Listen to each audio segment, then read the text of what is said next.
ఎప్పుడునంటే వీళ్ళకి ఆ personality development అన్నది అంటే చూసారా, ఆ పర్సనాలిటీ డెవలప్మెంట్ పెరగడానికి ఖాళీ స్థల టైంని వాడుకోవాలండి. ఇలా బిల్డ్ చేసుకోవాలి. ఫస్ట్ చేయవలసింది ఏంటంటేనండి, ఆటోబయోగ్రఫీ బుక్స్ ఉంటాయండి. చక్కగా అంటే అటు ఎవరైనా సరే అండి, ప్రపంచంలో ఉన్నటువంటి గొప్ప గొప్ప వ్యక్తులు ఎవరైతే ఉన్నారో మీకు ఇష్టమైన ఫీల్డ్లో, తప్పేనది ఏ ఫీల్డ్ ఆ ఫీల్డ్ అనేది లేదండి. అటు మీరు ఎంటర్ప్రైన్యూర్ ఇప్పుడు స్టార్ట్అప్ చేయాలనుకున్నాను, ఎంటర్ప్రైన్యూర్ అవ్వాలి. ఉత్తిన కౌరులు చెప్తే కాదు, ఎంటర్ప్రైన్యూర్సే గొప్ప గొప్ప వ్యక్తులైనటువంటి వాళ్ళు కనీసం ఒక 20 పుస్తకాలను చదివా.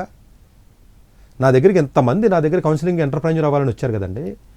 నంబర్ ఇదే క్వశ్చన్ అడిగానండి, ఎంతమంది ఎంటర్ప్రైన్యూర్ యొక్క జీవిత చరిత్రను చదివామని అడిగితే ఒక్కడ కూడా ఆన్సర్ చెప్పలేదండి. ఇంత దరిద్రమైనటువంటి మైండ్ సెట్ ఉన్న స్టూడెంట్స్ ఉన్న పరిస్థితుల్లో మనం ఉన్నామండి. వాడు ఎంటర్ప్రైన్యూర్ అవుతాడట, ఒక్క ఎంటర్ప్రైన్యూర్ లైఫ్ జీవిత స్టోరీ తెలియదు. అంటే ఏంటో తెలియదు, డెఫినేషన్ చెప్పరా ఎంటర్ప్రైన్యూర్షిప్, స్టార్ట్అప్ అంటే డెఫినేషన్ చెప్పరా అంటే చెప్పరా. ఈ బేసిక్ క్వశ్చన్స్ అడుగుతాను నాలుగైదు, నేను తెలీదు. ఫ్యాంటసీ డ్రీమింగ్ అండి ఇదంతా, డే డ్రీమింగ్ అంటారు చూసారా, ఇదంతా. ఫస్ట్ చేయవలసింది ఏంటంటేనండి, ఆటోబయోగ్రఫీ బుక్స్ చదవాలండి ఎక్కువ.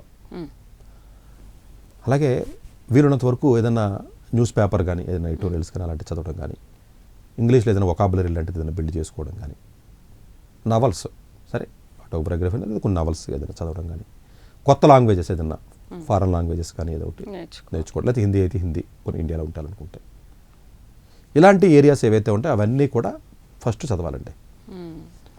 నెక్స్ట్ ఏం చేయాలంటేనంటే,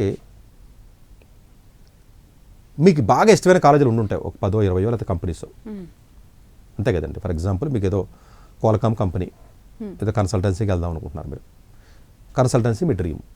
ఒక 20, 10 కంపెనీస్ మంచిగా తీసుకోవాలండి. వాళ్ళలో చక్కగా వాళ్ళ వెబ్సైట్స్లోకి వెళ్ళండి, చూడండి అసలు వాళ్ళు ఏ ప్రొడక్ట్స్ చేస్తున్నారో ఏంటి, వాట్ ఈజ్ వాట్, వాళ్ళ బిజినెస్ ఏంటి, వాట్ ఈజ్ వాట్, వాళ్ళ యాన్యువల్ రిపోర్ట్స్ ఏంటి చదవండి.